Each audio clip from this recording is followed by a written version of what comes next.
महत्त्वाकांक्षी योजना म्हणजे मुख्यमंत्री माझी लाडकी बहीण योजना आहे। याची KYCची प्रक्रिया ही साधारणपणे गेल्या वर्षी ऑगस्ट महिन्यामध्ये सुरू झाली होती आणि त्याला पहिल्या सुरुवातीच्या ह्याच्यामध्ये जवळपास 3 महिन्याचा कालावधी देण्यात आला होता।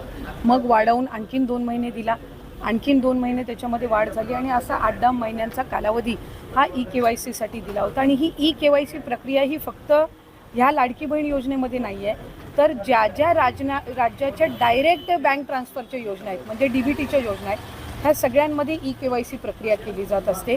आणि हा जो 80 लाखाचा आकडा आहे हा फक्त KYCचा नाही, यात KYCचे काही महिला असतील ज्यांनी KYC केलेली नसेल इतक्या मुदतीत सुद्धा तेही आहेत।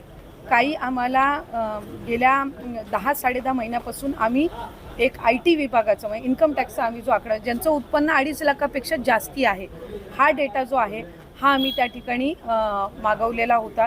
त्याला साधारणपणे 10-11 महिन्याचा कालावधी गेला, तर त्या जवळपास एक 11, 11.5, 12 लाख हा तो डेटा याच्यामध्ये 80 लाखामध्ये समावेश आहे।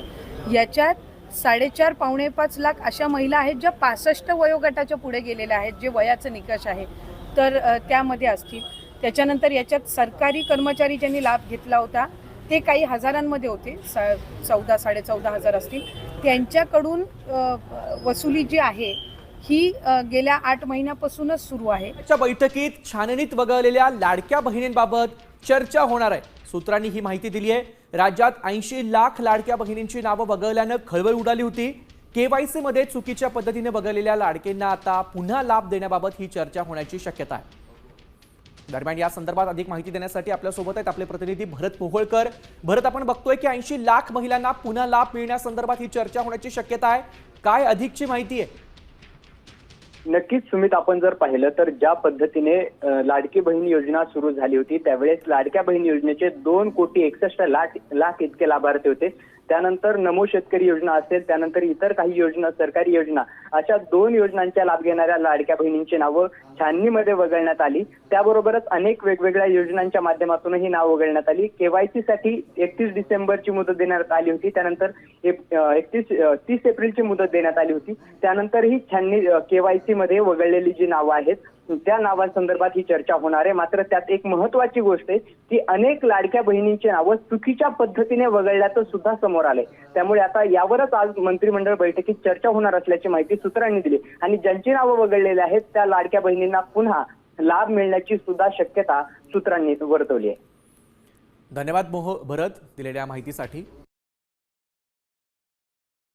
संदर्भात एक महत्त्वाची बातमी, योजनेचा हप्ता जमा व्हायला सुरुवात झालेली आहे। लाडक्या बहिणींच्या खात्यामध्ये 1500 रुपये जमा होत आहेत। KYC पूर्ण झालेल्या महिलांनाच हप्ता यायला सुरुवात झाली आहे। महिलांच्या खात्यामध्ये पैसे जमा झाल्यामुळे सध्या आनंदाचं वातावरण आहे। राज्यातील सर्व लाडक्या बहिणींना मी शुभेच्छा देतो। मुख्यमंत्री माझी लाडकी बहीण ही योजना अशीच सुरू राहणार आहे व या योजनेकरता आवश्यक ती भरीव तरतूद करण्यात आलेली आहे। लाडकी बहीण योजनेत तब्बल 80 लाख महिला अपात्र ठरल्यात। KYCची मुदत वाढवण्यास सरकारनं आता नकार दिलाय। KYC अपडेट करण्यासाठी 31 मार्च ही शेवटची मुदत देण्यात आली होती, मात्र मुदतवाढ न दिल्यानं ज्यांनी KYC अपडेट केली नाही त्यांनाही आता अपात्र ठरवण्यात आलंय। योजनेच्या सुरुवातीला ही संख्या सुमारे 2,46,00,000 इतकी होती, जी आता घटून 1,66,00,000 आलेली आहे। KYC न केल्यामुळे अनेक पुरुषांनी या योजनेचा लाभ घेतल्याचंही समोर आलं होतं आणि त्यानंतर तब्बल 80 लाख महिला आता या योजनेतून अपात्र ठरल्याचं समोर आलंय।